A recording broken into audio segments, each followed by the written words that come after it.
তাহাজ্জুদ আর ফজরের অভ্যাস আছে যার, রহমত পূর্ণ প্রভাত হয় তার।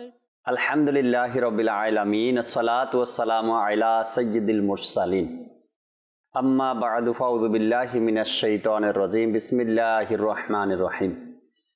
আসসালাতু ওয়াসসালামু আলাইকা ইয়া রাসূলুল্লাহ ওয়া আলা আলিকা ওয়া আসহাবিকা ইয়া হাবিবাল্লাহ। আসসালাতু ওয়াসসালামু আলাইকা ইয়া নবিয়াল্লাহ ওয়া আলা আলিকা ওয়া আসহাবিকা ইয়া নূরাল্লাহ। হুজুর আকরাম সাল্লাল্লাহু তাআলা আলাইহি ওয়াসাল্লামের আলিশান ফরমান,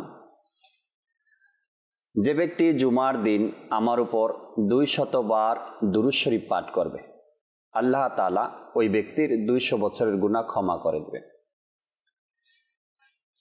আল্লাহ নবী সাল্লাল্লাহু তাআলা আলাইহি ওয়াসাল্লামের হাদিসে মুবারাকা 200 বার দুরূদ শরীফের মাধ্যমে 200 বছরের গুনাহ ক্ষমা হয়ে যাবে। এই সংক্ষিপ্ত সময়ের আমল আর ইখলাসের সাথে আমল, নবীর প্রতি ভালোবাসা আর মোহাব্বত রেখে এই আমলটুকু যদি করতে পারে কোনো ব্যক্তি, তার জন্যই রয়েছে এই সুসংবাদ। তো আমরা যেন আমাদের সময়কে কাজে লাগাই, যখনই অবসর সময় পাই গল্প গুজবে আড্ডায় না বসে নবী পাক সাল্লাল্লাহু আলাইহি সাল্লামের প্রতি বেশি পরিমাণে আমরা দুরূদ শরীফ পাঠ করি। সাল্লু আলাল হাবিব সাল্লাল্লাহু তাআলা আলা মুহাম্মদ সাল্লাল্লাহু তাআলা আলাইহি ওয়াসাল্লাম। মাদানী চ্যানেলের দর্শক শ্রোতা, আরও একবার উপস্থিত হয়েছি রহমতপূর্ণ প্রভাত এই অনুষ্ঠানে। যে যেখান থেকে আমাদের অনুষ্ঠান দেখছেন সকল দর্শককে জানাই আন্তরিক মোবারকবাদ। রহমতপূর্ণ প্রভাত এই অনুষ্ঠানে আমরা কোরআনে পাকের তেলাওয়াত শুনি, এরপরে হামদে বারি তাআলা, নাতে রসুলে মকবুল সাল্লাল্লাহু তাআলা আলাইহি ওয়াসাল্লাম আলোচনা করার জন্য, নেকির দাওয়াত দেওয়ার জন্য একটি বিষয় আমরা রেখে থাকি। চেষ্টা করি আমরা সবসময় ভিন্ন ভিন্ন বিষয়গুলো নিয়ে আলোচনা করার জন্য। আজকে একটি বিষয় রেখেছি, নেকির দাওয়াত দিব, কিছু ভালো কথা আপনাদেরকে শোনাবো। আজকের বিষয় থেকে আশা করা যায় ইনশাআল্লাহ তাআলা অনেক কিছু আমাদের জানা হবে, শিখতে পারবো, শিখবো, জানবো। আমার নিজের সম্পর্কে, আমার ব্যক্তি সম্পর্কে আমি জানতে পারবো আজকের অনুষ্ঠান থেকে। আমাদের উদ্দেশ্য কি, আর আমাকে কেন দুনিয়াতে পাঠানো হয়েছে, আল্লাহ তাআলা কেন সৃষ্টি করেছেন, আর দুনিয়া থেকে বিদায় নেওয়ার পরে আমার অবস্থা কি হবে, এ সকল বিষয়গুলো নিয়ে আজকের অনুষ্ঠানে আলোচনা করব। বিষয় কি রেখেছি জানাবো আপনাদেরকে। এর পূর্বে অনুষ্ঠানের শুরুতেই আমরা ভালো ভালো নিয়ত সহকারে কোরআনে পাকের তেলাওয়াত শ্রবণ করি। সাল্লু আলাল হাবিব সাল্লাল্লাহু তাআলা আলা মুহাম্মদ সাল্লাল্লাহু তাআলা আলাইহি ওয়াসাল্লাম। নিয়াতুল মুমিনি খায়রুম মিন আমালিহি, মুমিনের নিয়ত তার আমলের চেয়ে উত্তম। মাদানী চ্যানেলের দর্শকবৃন্দ, আসুন আমরা কোরআনে পাকের তেলাওয়াত শ্রবণ করার পূর্বে ভালো ভালো নিয়ত করে নিই। আমি নিয়ত করছি আল্লাহ তাআলার সন্তুষ্টি এবং সওয়াব অর্জনের জন্য তেলাওয়াত করব। আপনারাও ভালো ভালো নিয়ত সহকারে মনোযোগের সাথে তেলাওয়াত শ্রবণ করার চেষ্টা করুন। আউযু বিল্লাহি মিনাশ শাইতানির রাজীম।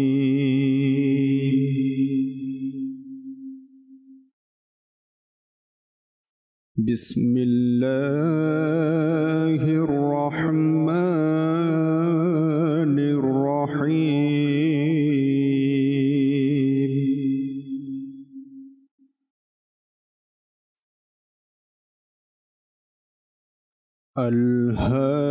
আলহাকুমুত তাকাসুর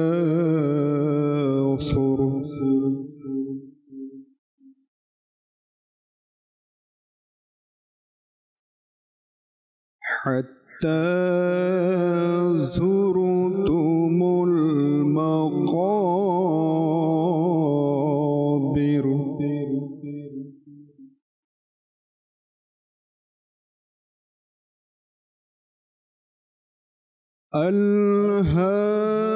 আলহাকুমুত তাকাসুর হাত্তা যুরতুমুল মাকাবির।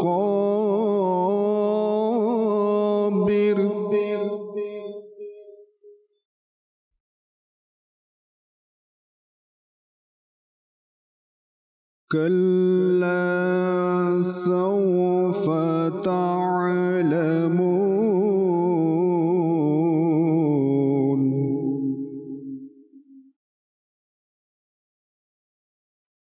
ثم كلا سوف تعلمون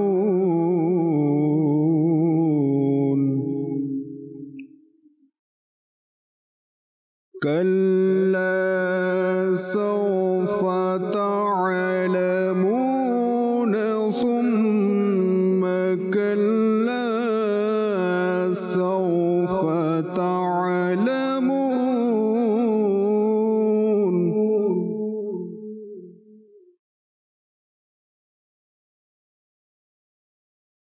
كلا لو تعلمون علم اليقين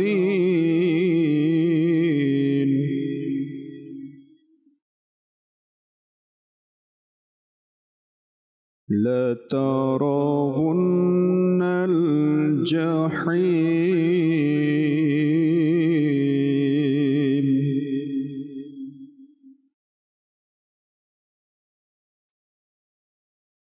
ثم لترونها عين اليقين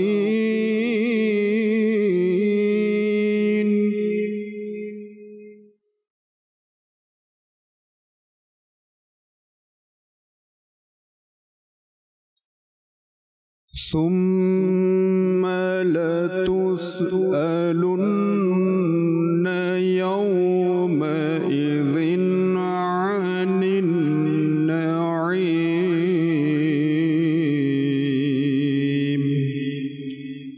آمنت بالله صدق الله العظيم وصدق رسوله النبي الكريم صلوا على الحبيب সাল্লাল্লাহু তাআলা আলা মুহাম্মদ সাল্লাল্লাহু তাআলা আলাইহি ওয়াসাল্লাম। মাশাআল্লাহ, মাদানী চ্যানেলের সামনে বসে কোরআনে পাকের তেলাওয়াত শোনা এটাও ভাগ্যের বিষয়। কত মানুষ আছে নিজের সময়কে হয়তো কাজের মধ্যে নিজে ব্যস্ত হয়ে যায় বা হারাম শুনে অর্থাৎ গান বাজনা শুনে। আল্লাহ তাআলা আমাদেরকে হেফাজত দান করুক। নবী পাক সাল্লাল্লাহু তাআলা আলাইহি ওয়াসাল্লাম একটি হাদিসে মোবারকার মধ্যে অর্থাৎ বুখারী শরীফের মধ্যে হাদিসটি বর্ণিত রয়েছে। আবু সাঈদ খুদরি রাদিয়াল্লাহু তাআলা আনহু থেকে এই হাদিসটি নকল করা হয়েছে। যখন কোনো ব্যক্তি কাউকে ডাক দেয় বা আহ্বান করে, একজন মানুষ অপর মানুষকে যখন আহ্বান করে সে শুনতে পায়, তার আহ্বানে সাড়া দেয়, তার ডাকে সাড়া দেয়, ছোট হোক বা বড় হোক সবার ডাকেই মানুষ সাড়া দেয়। শত্রুও যদি এসে তাকে নাম ধরে ডাকে বা তাকে আহ্বান করে, শত্রুর ডাকেও কিন্তু মানুষ সাড়া দেয়। সে চিন্তা করে যাকে এতদিন পর্যন্ত তার সাথে ঝগড়া ফ্যাসাদ ছিল বা অমিল ছিল, তর্ক বিতর্ক হয়েছিল, আজ সে নিজে এসে আমাকে ডাকছে, তার ডাকে সাড়া দেই। এটা মানবতা, এটা আমার দায়িত্ব। যখন সে আমার কাছে এসেছে হয়তোবা ক্ষমা চাওয়ার জন্য, না হয়তো কোনো প্রয়োজনে, না হয়তো সে তার ভুল বুঝতে পারছে, এভাবে করে মানুষটা ওটাকে মেনে নেয় যে হ্যাঁ আমি তার ডাকে সাড়া দিব। শত্রু হলেও আপন ব্যক্তি, পাড়া প্রতিবেশী সে তো ভিন্ন এক বিষয়। শত্রুও যদি কাউকে আহ্বান করে তার শত্রুর কথায়ও তারা ডাকে সাড়া দেয়। কিন্তু মানুষ, এক প্রকারের মানুষ আছে যারা শতবার আহ্বান করে, ডাকে, নসিহত করে, কিন্তু সে কথাগুলো আমরা শুনি না। আমাদের এমন কান নেই যে আমরা তাদের কথা শুনবো।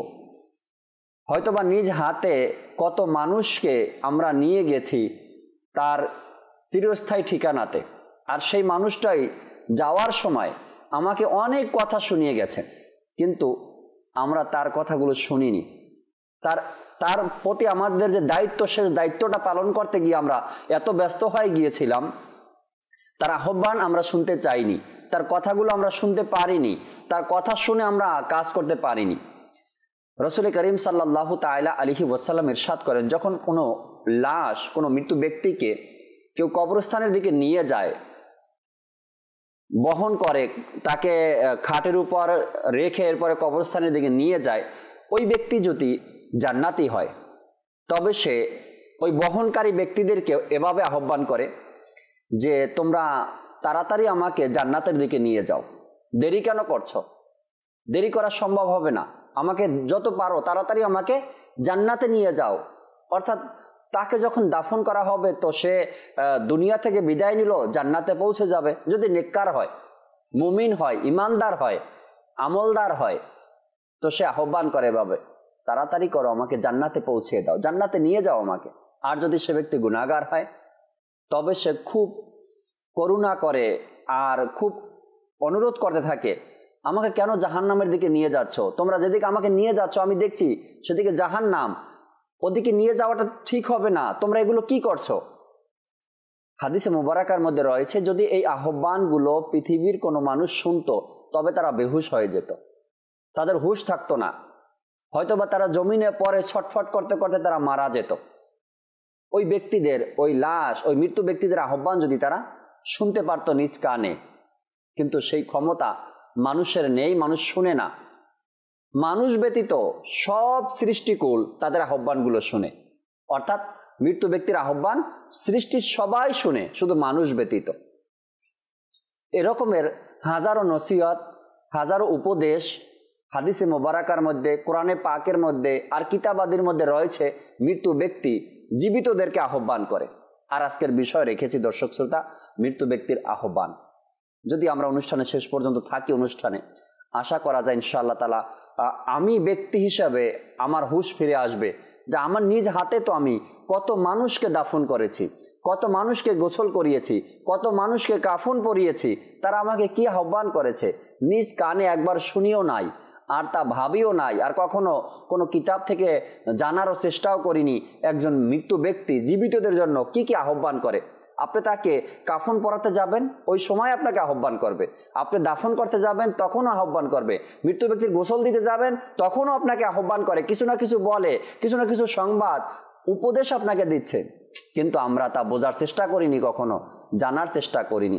আমরা ইনশাআল্লাহ তাআলা এই বিষয় নিয়ে আজকে কিছু আলোচনা করার, নেকির দাওয়াত দেওয়ার চেষ্টা করব। মুবাল্লিগের দাওয়াত ইসলামী মিরাজ আত্তারি ভাই আমাদের সাথে রয়েছেন, বিষয়গুলো শুনবো তার থেকে ইনশাআল্লাহ তাআলা। এর পূর্বে একটি হামদে বারি তাআলা শ্রবণ করি। সাল্লু আলাল হাবিব সাল্লাল্লাহু তাআলা আলা মুহাম্মদ সাল্লাল্লাহু তাআলা আলাইহি ওয়াসাল্লাম। সাল্লাল্লাহু আলাইকা ইয়া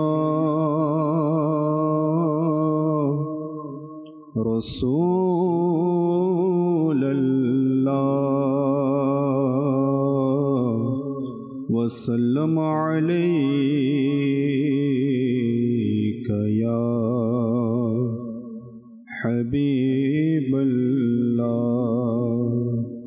আল্লাহ আল্লাহ আল্লাহ আল্লাহু আল্লাহ আল্লাহ আল্লাহ আল্লাহ আল্লাহু আল্লাহ আল্লাহ আল্লাহ আল্লাহ আল্লাহু আল্লাহ আল্লাহ আল্লাহ আল্লাহ আল্লাহু আল্লাহ আল্লাহ আল্লাহ আল্লাহ আল্লাহু আল্লাহ আল্লাহ আল্লাহ আল্লাহ আল্লাহু আল্লাহ।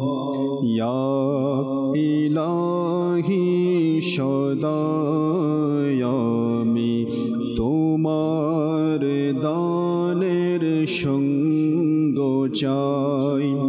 ইয়া ইলাহি সদাই আমি তোমার দানের সঙ্গ চাই। মুশকিলেতে পড়লে তখন আসান কারের সঙ্গ চাই। মুশকিলেতে পড়লে তখন আসান কারের সঙ্গ চাই। আল্লাহ আল্লাহ আল্লাহ আল্লাহু আল্লাহ আল্লাহ আল্লাহ আল্লাহ আল্লাহু আল্লাহ আল্লাহ আল্লাহ আল্লাহ আল্লাহ আল্লাহ আল্লাহ আল্লাহ ইয়া ইলাহি ভুলতে চাই আমি মরণের যন্ত্রণা মুস্তাফারি নেক চেহারার দিদার লাভের সঙ্গ চাই ইয়া ইলাহি আধার গোরে আসবে যখন কঠিন রাত ইয়া ইলাহি আধার গোরে আসবে যখন কঠিন রাত তাহার প্রিয় মুখের শোভার সুপ্রভাতের সঙ্গ চাই তাহার প্রিয় মুখের শোভার সুপ্রভাতের সঙ্গ চাই আল্লাহ আল্লাহ আল্লাহ আল্লাহ আল্লাহ আল্লাহ আল্লাহ আল্লাহ আল্লাহ আল্লাহ আল্লাহ